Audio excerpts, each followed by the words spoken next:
Modern art, it sells for a fortune in exclusive galleries, but what's it ever done for us? Has it influenced the clothes that we wear, or the buildings that we live in, the cars that we drive, the books we read to our children, even the way that we think? I'm Alistair Sook, and I earn a living writing about art. And in this series, I'm going to explore the life and work of 4 titans of the 20th century: Henri Matisse, Pablo Picasso, Salvador Dali, and Andy Warhol. They all changed their world, but have they changed ours? This week, Andy Warhol.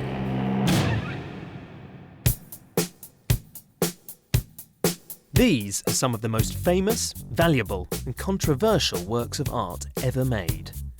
For many, they epitomise all that they detest about modern art. This one is a lurid, distorted picture of a film star. There are more than 20 versions. Just one of them sold recently for $28 million. And the artist didn't even paint it by himself. That artist, Andy Warhol, is as famous and controversial as the images he created. Warhol predicted that in the future, everyone will be famous for 15 minutes, and then spent his life making it come true, exploiting the media to transform himself and his eccentric, beautiful entourage into celebrities. Some even say that he heralded the consumer-led, celebrity-driven world we live in today. His influence really does seem to be everywhere, from reality TV to Facebook to magazines, even to the way that music's performed. And his images are incredibly familiar. After all, Andy Warhol's the man who painted Campbell's tomato soup and also canonised the movie star Marilyn Monroe. But just because his work is so widely reproduced and he's so incredibly famous, does that mean that he's actually any good? I'm going to try and find the answer. My first stop is the O2 Arena in London. Good or bad, Warhol's art is worth a fortune today. This box arrived at the O2 carrying one of his works about to go on show before being auctioned. It's a portrait of Michael Jackson, made by Warhol in 1984. It bears all the hallmarks of a classic Warhol. It's a print with brushstrokes of paint layered on top, based not on Jackson himself, but on a photo of him. Warhol simplifies everything. Detail is replaced by strong, garish colours. It's almost cartoon-like. And it both reduces Jackson's face to a mask, but also fixes it forever in a burst of colour. The work can still pull in the crowds. So what is it about Andy Warhol and his art that continues to fascinate so many?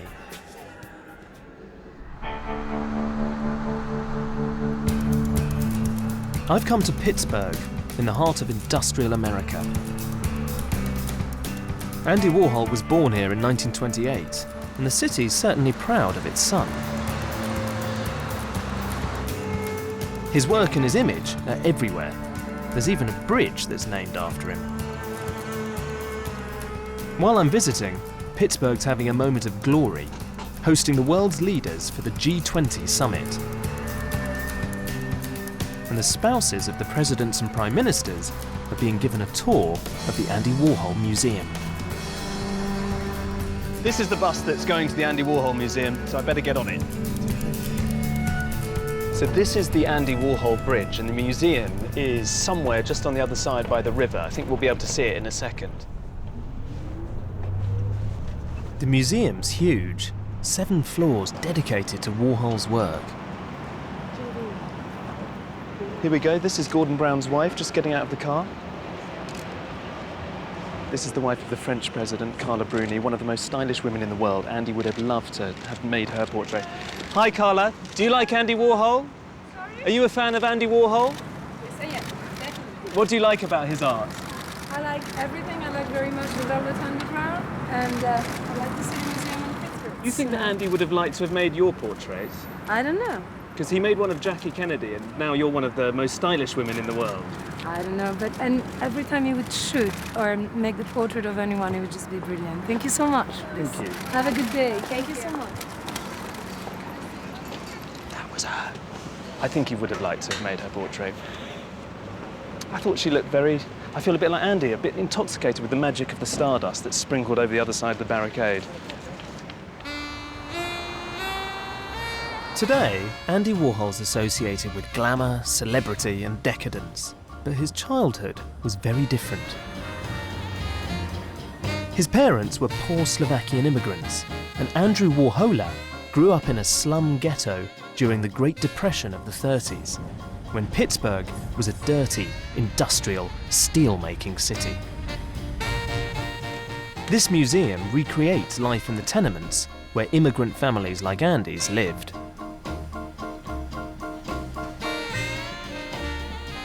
Food was often scarce, and Andy's mum would sometimes make soup out of water and ketchup. A tin of Campbell's tomato soup was a real treat. Andy later said that his childhood home was the most terrible place he'd ever been. When he was 8, he was struck down with a neurological disorder, which kept him off school for nearly a year. It left him with the poor skin and thin hair that always embarrassed him, and a shyness he never overcame.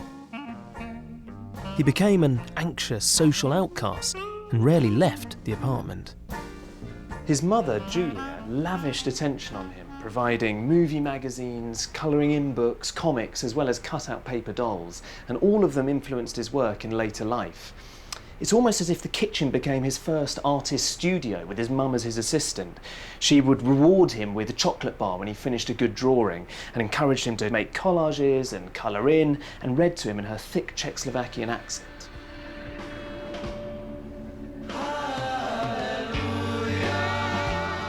Along with his glamorous movie magazines, Andy's only other escape from his drab and dreary life in the tenement were his regular visits to church. Religion played a big part in Andy's life growing up. He spent weekends with his mother worshipping at church, gazing at the golden screens with their Byzantine icons. During those Grey Depression years, these formed the rich imagery of his childhood. It seems to me that Andy's two childhood passions, Catholic religion and the movie stars in his magazines, later fused together in his art, where celebrities became the icons and the objects of worship.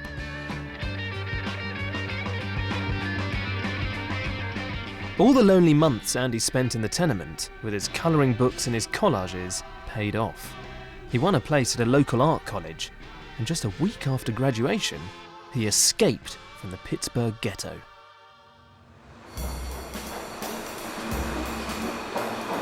Andy moved to New York in 1949, aged 21, with only a small suitcase and some samples of his work. He dreamt of becoming a famous artist, but in the meantime, just hoped to make a living as a commercial illustrator.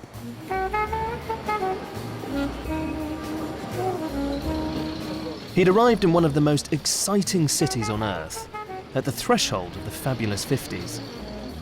The boutiques of Fifth Avenue blazoned a new style and luxury. Andy was desperate to join this glamorous world. It was tantalisingly close, but still out of reach. With only $200 in his pocket, Andy arrived here in the Lower East Side and moved into a dingy tenement building that had no hot water and was crawling with cockroaches. But he was edging ever closer to his dream. The New York he dreamt of was just uptown, and soon enough, Andy made his way to meet the sophisticated art directors of the city's fashion magazines, carrying a portfolio of his drawings in a tatty brown paper bag. Andy's persistence began to pay off when Glamour magazine asked him to illustrate a feature aptly called "Success is a Job in New York." They liked his whimsical drawings with their quirky, charming figures. But further success didn't come immediately for Andy. who spent much of his time hanging out in a pretty coffee shop called Serendipity.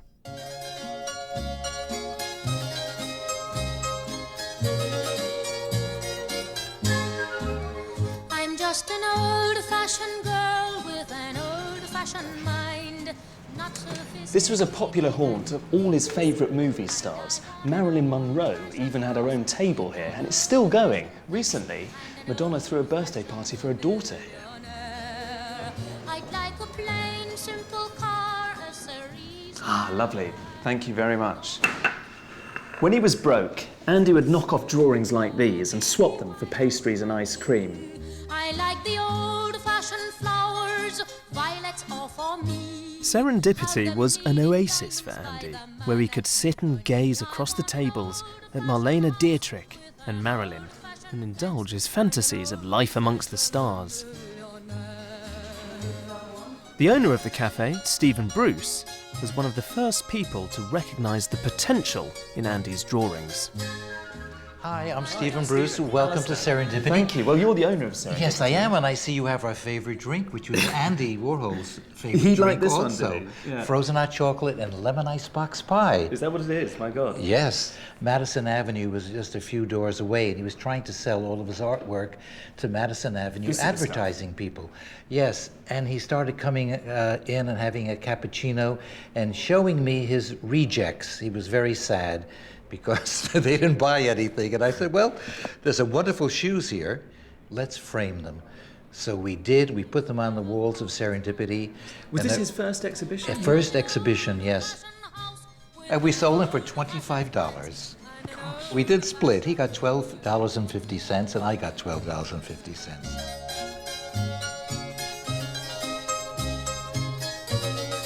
Back in the 50s, when Andy was coming here, I mean, what was he like? In those days, he dressed in quite a kind of... He was called Raggedy Andy, I think. Yes, he was very preppy. He just came from school, and he had his own hair then, and he had very weak eyes. So he had very dark glasses on, and sometimes he would put cardboard punctured with hat pins so he could see out of it, so the light would just filter through. He was too sensitive to light. Very sensitive to light. Maybe that explains why he always wore sunglasses throughout his life. Exactly, exactly. And I think also that's why he liked, you know, a wonderful color. Andy's eye for colour landed him work with a company supplying leather to designers, run by Teddy and Arthur Edelman. Hi, I'm Alistair. Oh, my goodness. Hi, how are you? You must be Teddy. I'm so happy Hello. to see you. Yeah, Welcome. And Arthur, thank you very Well, much indeed. I'm happy we have a chance to show you our This is your showroom. wonderful world of leather. Yeah. They'd use him during the 50s, not just as an illustrator, but also as a consultant coming up with marketing ideas. How easy was he to work with? If you said to him, here's my idea, I need something quickly, was he accommodating? 100%. Quick, And- sensational, always on the button. And on time and no ego. Amazing. No ego at all? No, he would come in with this terrible looking portfolio, his black portfolio was all a mess. And he would open it up and he would have maybe 5 suggestions. Usually we loved at least 1 or 2, but if we didn't, it was no problem. He'd say, that's okay. That was a big sentence. And he would bring it back, come back the next day with obviously the perfect answer because he was so smart. He was so intelligent. He designed everything from a silver-clad exhibition stand where he draped the company's leather products over motorbikes to the logo that they still use to this day. How would you describe his talent as a commercial artist? What was his secret?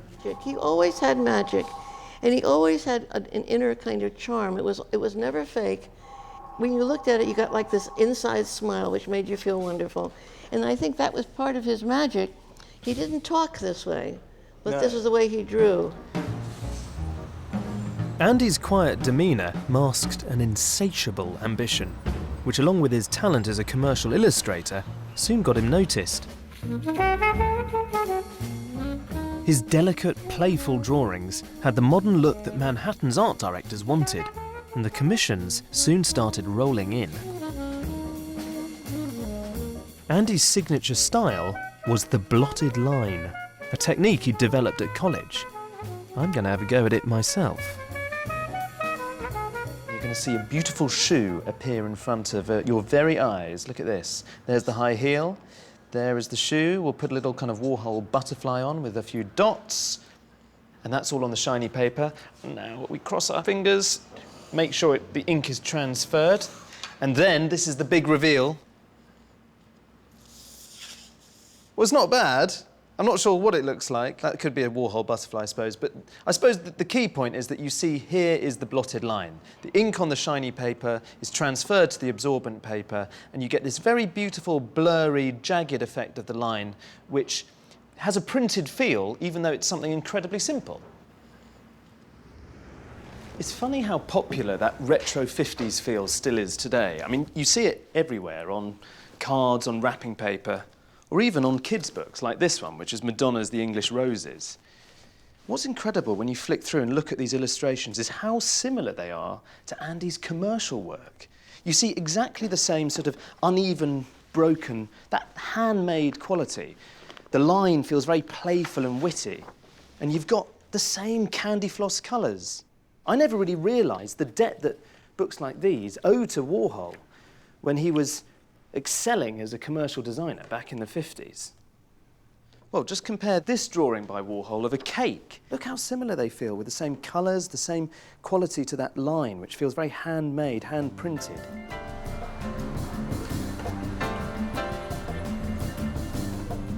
By the mid-1950s, Andy's career in commercial illustration was really taking off. But what he wanted more than ever was to become a famous artist.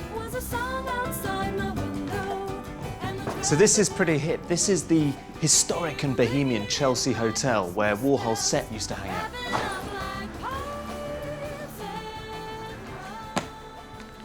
Andy's first illustration after leaving Pittsburgh for this article's success is a job in New York now seems incredibly apt, because within a couple of years he'd become one of the city's hottest commercial artists. His work had appeared in Glamour, Vogue, Harper's Bazaar. He did record sleeves and book jackets and dressed windows for department stores. By the time he was 27, he was already making more than $100,000 a year, which was big money in the 50s. But he still dreamt of being a real artist. The cutting-edge artists of the 1950s were people like Mark Rothko and Jackson Pollock, whose abstract paintings mystified the public. The famous artists of the time, like Jackson Pollock, were butch and intense. They expressed their inner turmoil by flinging paint across huge canvases and brawled over women in taverns in Greenwich Village. Andy hated them. He couldn't have been more different, so Andy had to find his own way to break into the fine art establishment.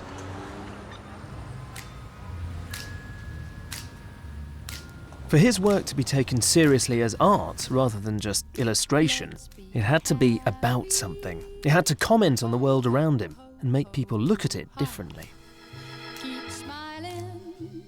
And the world that Andy saw was boom-time America. This poor kid who'd grown up during the Great Depression was obsessed by the 50s consumer revolution. The glossy commercials for shiny cars, the new supermarkets crammed with undreamt-of varieties of food. He loved this mass-produced world of plenty. And with his commercial background, Andy thought he could create art that reflected it.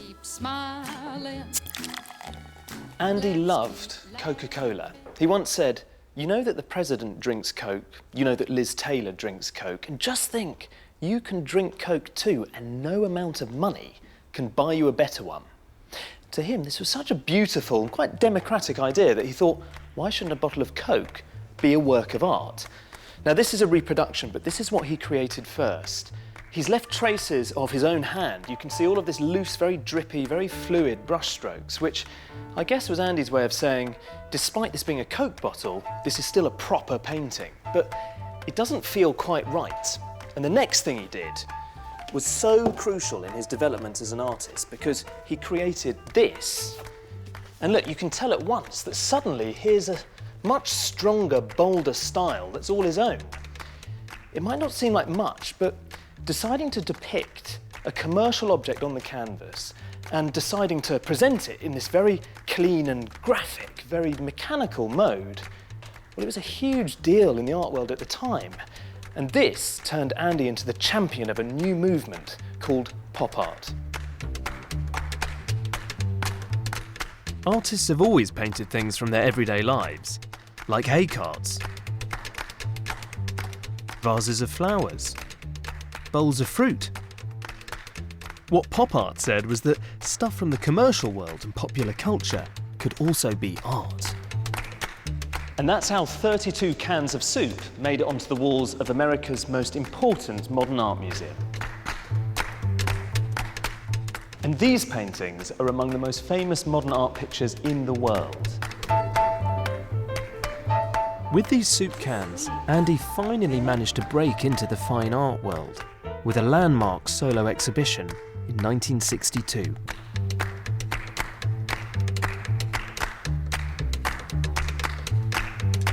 He started with quite a basic portrait of just tomato soup, but that wasn't enough. He had old-fashioned tomato rice soup. This one I like. This is clam chowder Manhattan style, which apparently is tomato-based rather than creamy. Turkey noodle soup if you're alone at Christmas. Minestrone. Now, when they were first shown, most people thought they were a joke, but they really mark Andy's coming of age as a pop painter. The bright colours, the crisp, mechanical technique, the presentation of a series of nearly identical images, they were all things that Andy would play with again and again. Like Coca-Cola, Campbell's soup was available to everybody. Like so much of his later work, these paintings are about capitalism. They're about the consumer society. Really, they're about us. Andy had begun a revolution, and what could now be classified as art would never be the same again. If we needed any evidence that Andy shaped the modern world, then this is it. Here at Tate Modern, you can see some of the biggest names in modern art, people like Tracey Emin, Damien Hirst, or Jeff Koons. And all of their work has been shaped to really quite a great degree by that of Andy Warhol.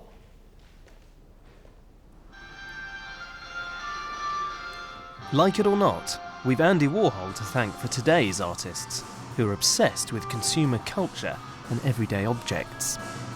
Now artists can take anything ordinary, cola cans, designer trainers, or Japanese cartoons, stick them in a gallery and declare it art. It's still highly controversial, so imagine the storm it caused when Andy did it back in the 60s.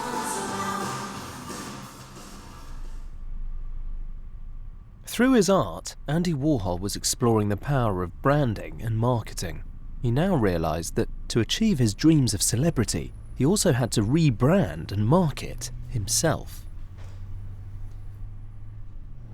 After he'd taken the art world by storm, Andy decided that he wanted to become a star on a much bigger stage. He used to put on what he called his Andy suit, which was an act he'd perform in public for the rest of his life. I'm gonna need to. Stylist Brick Smith-Start understands how clothes can transform a person's public image, and she's going to show me how Andy did it. Bricks, hello, I'm Alistair. Hi.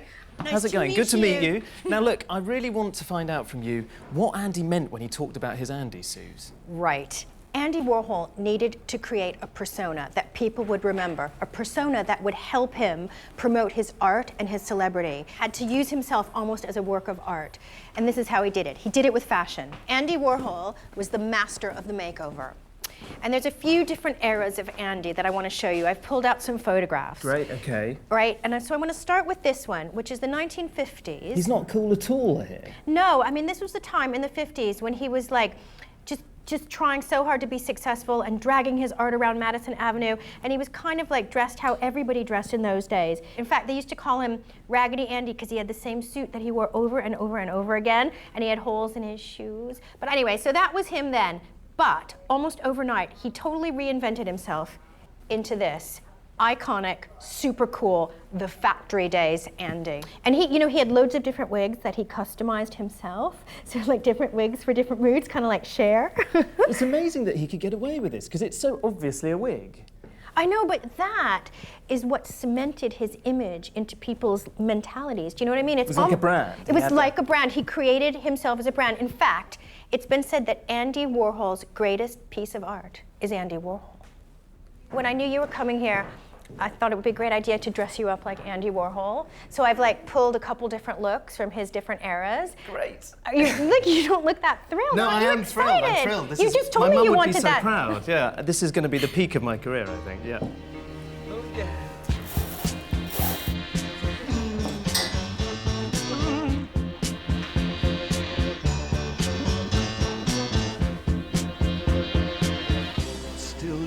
Thank you. All right, let's have a look at you. Briggs, I'm only really halfway there. That's brilliant. You look. You think? Let's put on the wig. Of course. Bend your head Why down. wouldn't we? Okay. Andy would never be seen without these. Yay! What do you think? I think it's great. You have to come and have a look. Come on. How do you feel? Tell me how you feel. I love it. I'm not sure that. I mean, what's quite good about it is a bit like a costume, isn't it? Yeah. I mean, clearly in my case. It's an but Andy suit. It's an Andy suit, and I suddenly understand that he would kind of put this gear on, and it allowed him to play a role, right? Yes. Gee, Briggs, golly, and you'd often kind of go. Yes! You've got it. You've so got it. Turn and face the strange changes. Don't wanna be The new, rebranded Andy Warhol was now ready to face the world, and his next artistic venture would bring him all the attention he craved. something is happening and it starts. So after soup cans and Coke bottles, what did Andy do next to really shake up the art world? Changing everything. Do you know why He put on a show that looked, well, it looked pretty much like this. Andy transformed a really ritzy, upscale New York gallery basically into a supermarket and filled it with Brillo boxes, cartons of apple juice and packets of cornflakes. It was about as far from traditional painting on a wall as art could get. For the show, he printed plywood replicas of the original cardboard boxes. Some thought it a brilliantly ironic comment on art and modern consumer culture. Many others thought it was ridiculous and quite possibly a fraud. The strange interviews Andy gave didn't really clarify the situation. The Canadian government spokesman said that your art could not be described as original sculpture. Would you agree with that? Yes. Why do you agree? Well, because it's not original.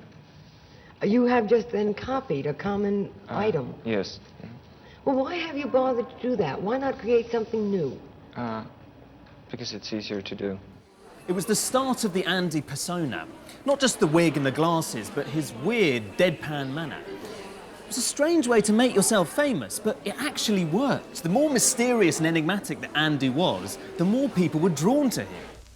Well, isn't this sort of a joke, then, that you're playing on the public? No. It gives me something to do.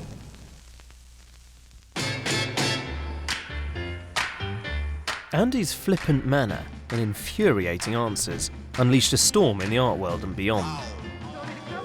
But his supporters believed he was doing something important, questioning the need for art to be original, arguing that it was the idea behind an artwork that mattered, and not necessarily the skill used to make it.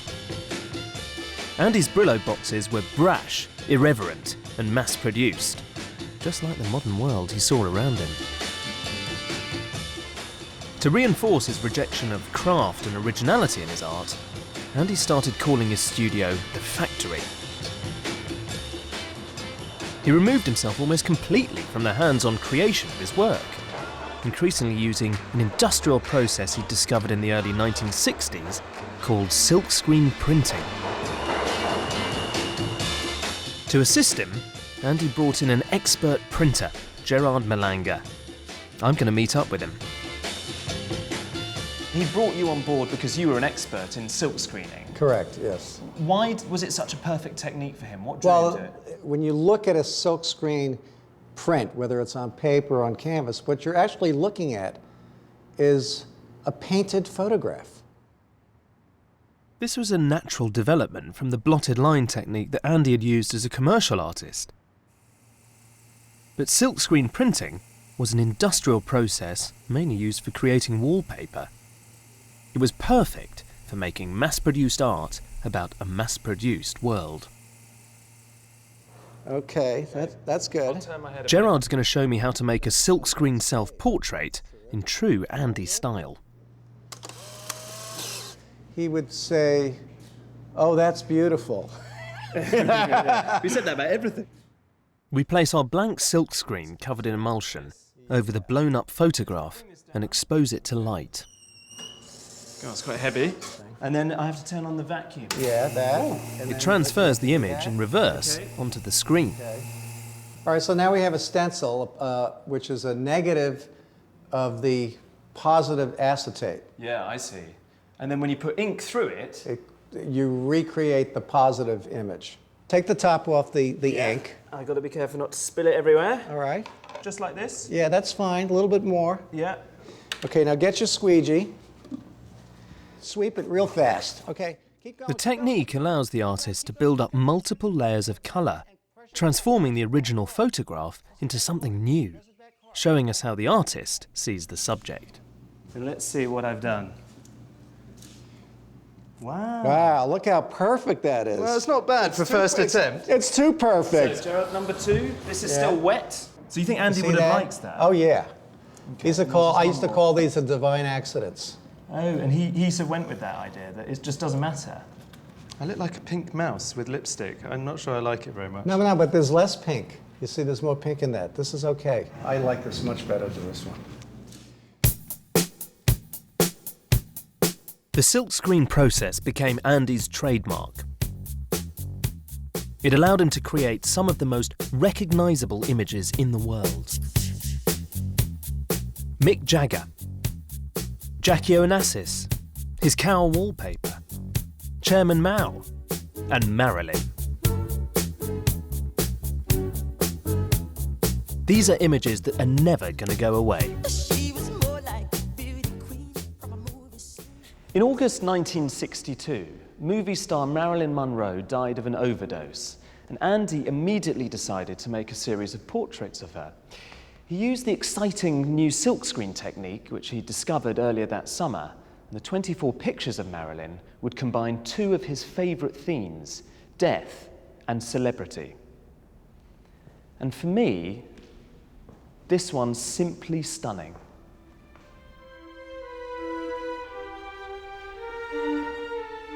At first glance, Marilyn looks incredibly beautiful, even precious, like one of the gold-leafed religious icons that Andy saw in church as a boy. But something isn't right.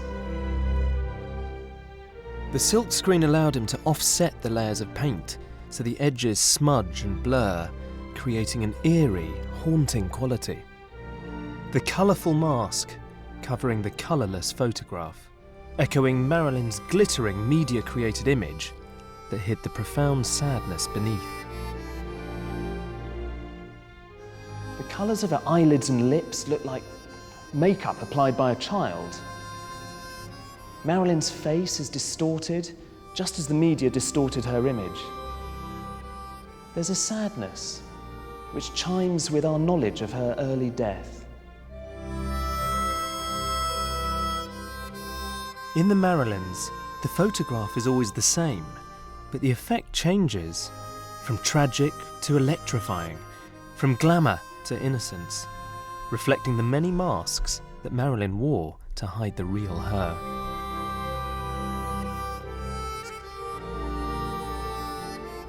As well as celebrity, the Marilyns are also about death, which you can see in this other, haunting version. It fades from colour to black and white, almost as if she's washed away.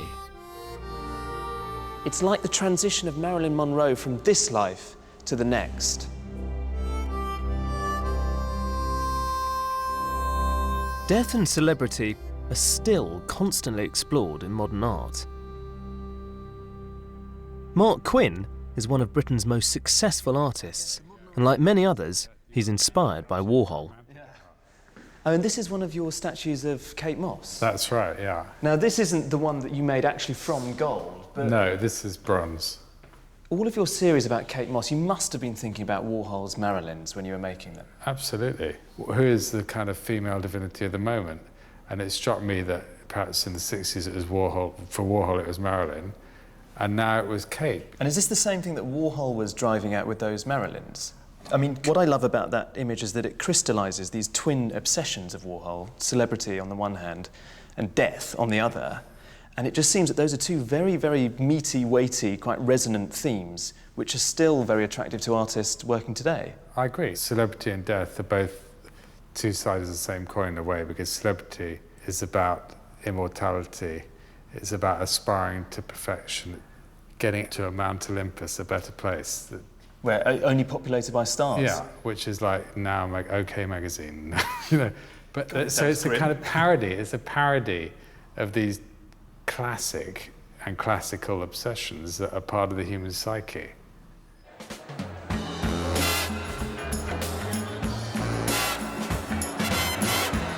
But it's not just artists who still feed off Warhol. Today, he's a multi-million-pound business, as fashion brands ranging from Versace to Pepe jeans endlessly recycle his imagery. Andy once said that department stores were the new museums. He realised that shopping would obsess the coming generation, and he wanted to be right at the heart of this glossy new era. Today, nearly 50 years after his glory days as a pop artist, his work has moved out of the gallery and into our everyday lives. It's so strong, so reproducible, that it appears everywhere.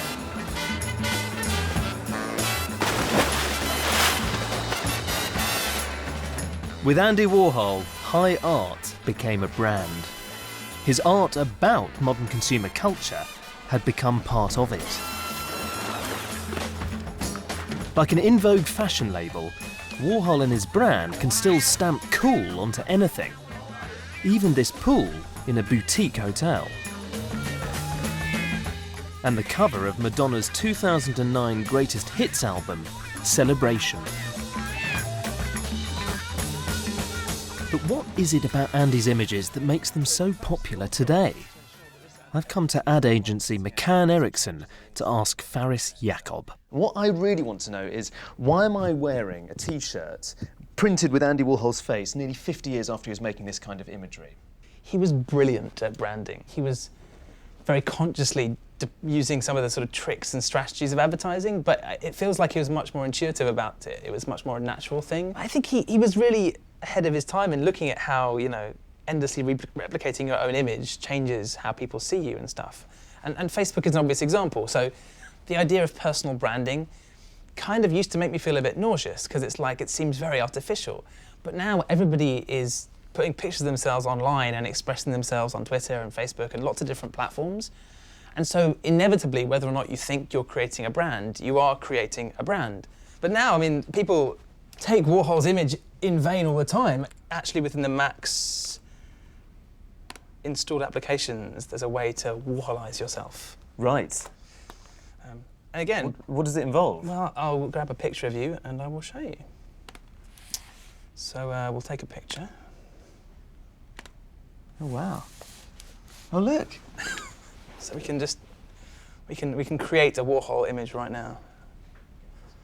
Okay, you ready? Yeah. Okay, I think All right, go. Shall I do a little...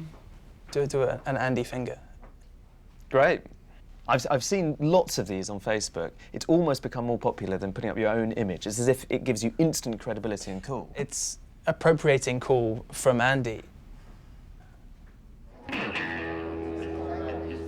People first started trying to appropriate Andy's cool in the 1960s. Then, a growing celebrity-hungry entourage began hanging out at his silver foil-covered studio, The Factory. This was more than just a place where Andy made art. It became the high temple of New York's wild underground scene. Outside was still a world of men in suits, ladies in pretty dresses, cocktail parties, and polite restraint. While at The Factory, the swinging 60s were being created. Freaks hung out with Hollywood stars like Jane Fonda in an outrageous, drug-fueled, gender-bending circus, and Andy Warhol would watch. Today, some survivors from the Silver Factory years, like Gerard Malanga, still get together. Billy Name is another veteran from those drug-crazed days, who famously locked himself in a storeroom for a year. Later on, I get the impression at the factory that it wasn't always a happy place, that sometimes it was quite, there were difficult days, there was drama that went on, but it's no different from in your own family, you know. But if it was like a family, what role do you think Andy played? Because it strikes me as not very much like a dad. Well, it was more like a family on a TV show, so everyone was a character. So Andy would have been the wizard, the magician, the magnetic center. Oh, hi. Is Andy here? The camera's already rolling. Is he here? No. In the summer of 1963, Andy bought his first handheld movie camera and started shooting films. And not long afterwards, he made his first screen tests, 3-minute film portraits of factory regulars and beautiful and famous visitors, people like Dennis Hopper, Bob Dylan, Salvador Dali, everyone who was anyone in the early 60s in New York. The only thing that Andy would tell them was to stare directly at the camera. Whatever else they did was up to them. The screen tests were like moving portraits. Using film to make art was another important leap that Andy made, a further break from traditional art. Now, Susan, smile.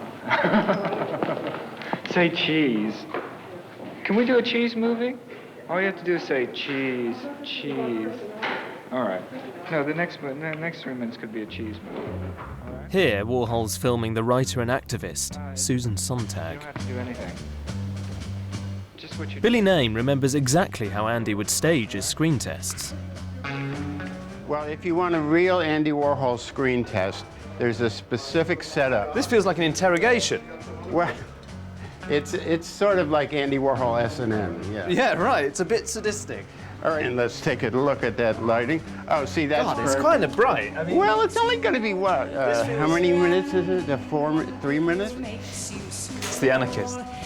And the ones that mother gives you. 3 minutes feels like hours. Sitting with that black eye boring into you, you feel incredibly self-conscious and exposed.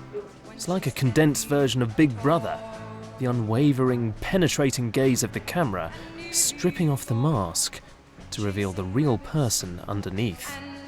The first voyeuristic reality TV. I'd like to know why so many people chose to put themselves through this for Andy. So I'm on my way to meet the interior designer, Nicky Haslam, who's a celebrity in his own right. And he knew Andy back in the 60s and often visited the Silver Factory. And I'm hoping that he's going to be able to paint a picture of what the scene at the time was all about. Hi, Al. Nicky. Oh, hello. Good to meet you. How are you? I'm very well. Come in, Thank quick. you. This place looks ridiculously lavish and grand. God. Yes, it would have been a good place to entertain Andy when he was in London. I bet he would have loved this. So you went along to the famous factory, Silver Factory? Actually, yes, I did. I went to the Silver Factory quite often. What was he like in those days? He did have that sort of aura that conferred a kind of genuine happiness onto you that made you feel famous for 15 minutes. Oh, this is so glamorous. It was like being sort of touched by the god of fame. It's just, you don't have to do anything. Do you think he was a real voyeur? I'm sure he was a voyeur, in every sense of the word. He was kind of like outside himself looking in. Andy didn't necessarily want to be the centre of things. He wanted to watch and see other people's reactions and how other people lived their life. He was oddly shockable, Andy. He was shockable? Yeah, but he loved being shocked, that's the point. As well as the screen tests, he started making other films about the most boring aspects of human life, like people sleeping. Your first major picture was called Sleep, and I believe it was 8 hours straight filming of a man asleep. Yeah, it was John Giorno. He's a sort of a telephone poet in New York now. Why did you decide to just shoot somebody sleeping for 8 hours? Well, he just said that he sleeps so soundly, and you can just put, he falls asleep, and he left his door open in New York, which is so strange, because he just left his front door open, and you could just walk right in. Maybe you think it's a bit crass, but when I sort of think of people watching 24-hour coverage of the Big Brother house and seeing people asleep, I sort of think that wouldn't be there if it wasn't for Andy Warhol making Sleep in the early 60s. Well, it's probably true to say there is a very, very strong link. And Andy's sort of genius was for making the banal and the trivial interesting. Well, the films that he made, they've become kind of the footprint of reality TV in a sense. Was that his gift? He could draw out the superstar in all of us? Yes, I think that you've put your finger on it. I think he thought everybody had a point, and everybody had a superstar. Somewhere in everybody was a superstar quality that he could mine and make interesting. So Andy Warhol realised that with enough exposure, anybody could be a celebrity. Before anyone else, Andy saw what was coming, a new global phenomenon of celebrity like it had never been before. He coined the term superstar. Well, it's all part of it. I have my whole brand, I have a business, so the more attention, the better. Andy's prophecy was that there'd be a new kind of person. He instinctively realised that anyone who could find a way to get in front of a camera would automatically become a celebrity. He looked into the future and saw not only Paris Hilton, but Jade Goody and Susan Boyle. I've broken the mirror. Correct. I like to try and look intelligent at times. Now, she's a middle-aged volunteer church worker from Blackburn in Scotland. Andy discovered that he could manufacture celebrity, and his experiments in film proved that he no longer had to restrict himself to paintings. In 1965, Andy had announced that he was going to leave painting behind him altogether and concentrate on a whole raft of different projects. And in the same year, he began to manage Lou Reed and John Cale's band, The Velvet Underground. And this is the classic banana record sleeve that he designed for their album The Velvet Underground and Nico, which was released in 1967.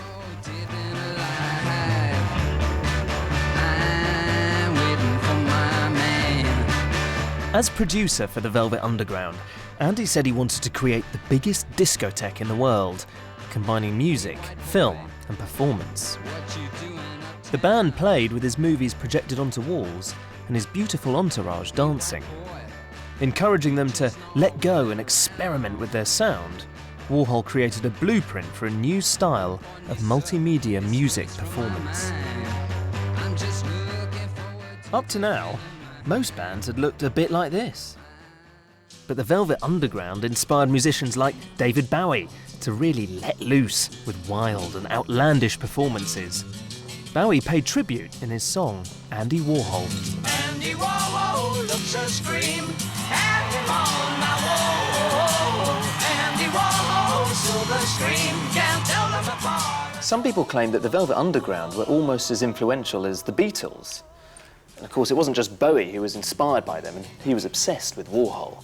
You could say that the whole punk rock movement that emerged in the 70s owed a massive debt to Warhol's factory scene as well. Andy had come a long way from Pittsburgh. He'd realised his dreams and become an American icon in his own right. But he was about to learn for himself the price of celebrity. In June 1968, a mentally unstable young feminist called Valerie Solanas, who'd actually appeared in one of Andy's films and was the founder and sole member of SCUM, or the Society for Cutting Up Men, arrived at the factory with 2 guns hidden in a brown paper bag. She shot Andy, almost killing him.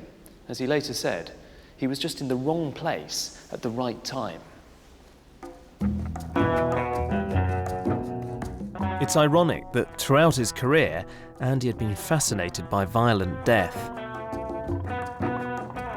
He'd even created an entire series exploring the subject, known as the Death and Disaster paintings. This one, from 1963, is one of the best of the lot. It shows a gruesome tabloid photograph of a car crash repeated 14 times.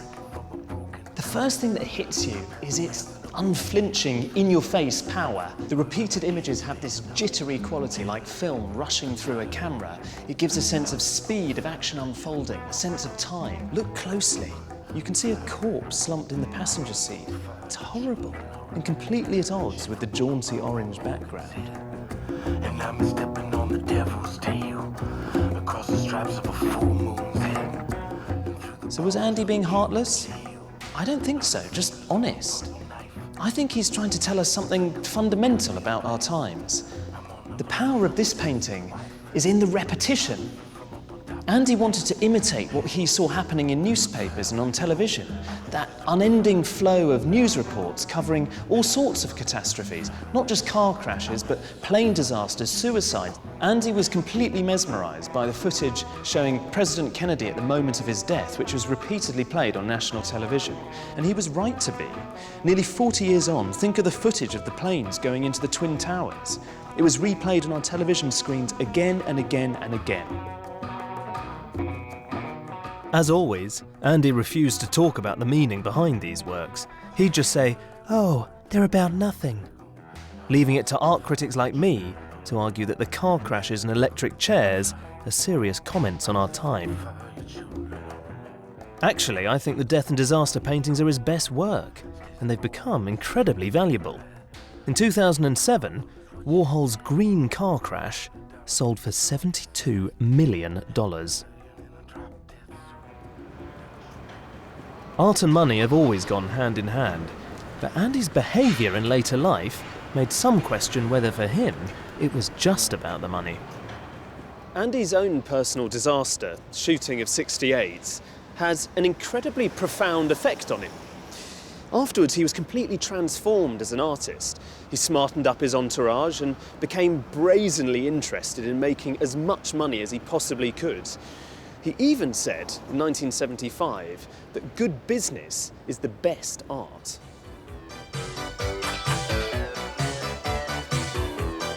For the next 20 years, everything became business. Andy became a professional partygoer, a shameless stalwart of the celebrity circuit. He had a TV chat show and joined a model agency, became court painter to the rich and famous, and appeared in everything from Japanese TV commercials to pop videos. And he even launched a celebrity magazine called Interview. It's still going strong today. It was the precursor to celeb gossip mags like Hello, Heat and OK. All this makes many wonder whether Warhol's art was ever a comment on celebrity and consumer culture, or just a part of it. But others, like Nick Cullinan from the Tate Gallery, believe even Andy's TV ads should be seen as art. The turning point for Warhol was the shooting, wasn't it? I mean, can you give me a bit of a sense of the scope of what he was doing later in his life in the 70s and the 80s? Well, I think throughout the 70s and the 80s, you see a widening in his practice. So he picks up making paintings again, but he does that alongside making films, but then dabbling in a whole realm of activities. What's he doing here? Is this an ad? This is his ad for TDK, the tape firm that he made for Japan. And so you see him performing his trademark Warhol persona with the fright wig, this kind of deadpan persona. Aka. Midori. What's this doing in an art gallery? Because, you know, there are ads on telly the whole time, but we don't privilege them and say, this is a work of art. Why is this one a work of art? Well, this one's special because this is an artist making an ad for telly. And the thing is that we wanted to show his paintings, his works of art that you see there, for example, alongside these activities. Kyodei. And what do you say to people who might be a bit like, oh, God, isn't this the Emperor's New Clothes? I mean, come on. I can see how painting's a work of art or a sculpture, but TV ads, you probably got a big check for doing that. You probably got a bigger check for the painting. Well, that's true. I think the thing is that perhaps we move beyond the idea that artists can only make paintings or artists have to be sincere, they have to suffer. Artists can now, thanks to Warhol, inhabit a whole different realm of activities and personas, so that's what we wanted to look at. I think that's Andy Warhol's indisputable legacy. He threw open the doors, and now, in art, anything goes. He may indeed have sold out in later life and bought into the celebrity circus, and you can even question his motivations. But there's no denying the incredible impact his work has had on our modern world. One person who's never doubted Warhol's brilliance is the movie star Dennis Hopper, a lifelong friend. Hopper's a keen artist as well as an actor, and I've come to meet him at an exhibition of his paintings and photographs. Dominating the room is Hopper's painting of Andy, and alongside is a collection of intimate photographs from the factory days. Okay, so this is Andy, Gregory Markopoulos, Taylor Mead, Gerald Malangan, Jack Smith. I mean, why was he so drawn to doing this thing of, you know... The repetition. Yeah. Our media, with all the media that we have today, it is like repetition, exactly. Especially now that we have 24-hour news, man. I mean, how many times can Michael Jackson die? You know? I mean, it's just on and on and on. But Andy, if he were alive, he'd be making work about that, wouldn't right, he? I mean, exactly. that would be his big be thing. Repetitive. Repetitive images. But, you know, we're talking about whether he's a prophet. I mean, you know, to me, that seems like he really is looking forward and foretelling what's going to happen. He understood how the media I don't culture think it's so works. much. I don't think art is so much about foretelling what's going to happen as it is recording your own time and what's happening in your time. And maybe when I say Deschamps said that the artist of the future will be a person who points his finger, he won't be a painter, and he'll say that's art, and it'll be art. Doesn't matter how it gets on the canvas or how it gets there. That the artist says it's art. Now, how do you become an artist? Yeah. Well, okay, but Andy was an artist, Yeah. and so and to me, he did finger point our society. The soup can, the cartoon, the disasters, the electric chair, our morals. I mean, everything is like, you know, pretty much our consumer reality. It's all in Andy's work.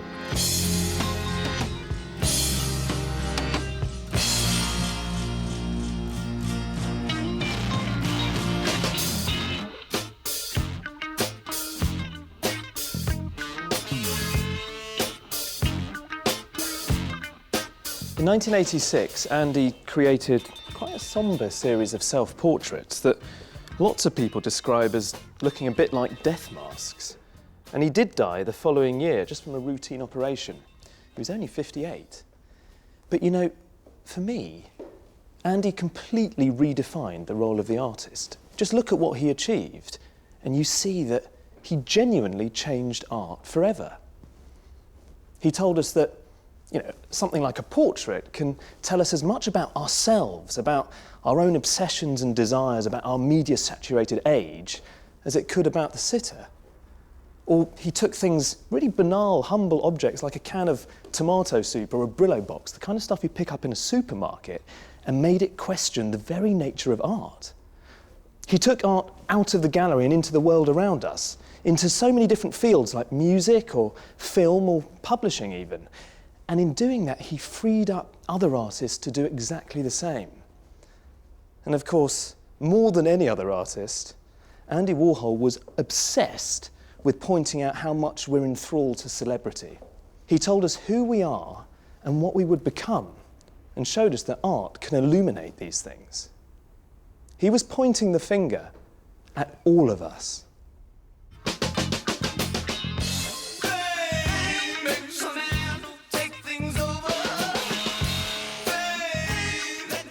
If you'd like to find out more about the art and the influence of Matisse, Picasso, Dali and Warhol, then go online to bbc.co.uk/Modern Masters.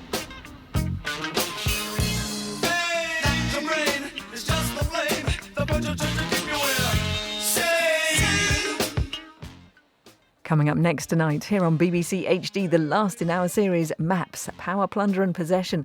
That's in a few moments. And then at 11, an electric prom from the incomparable Dame Shirley Bassey.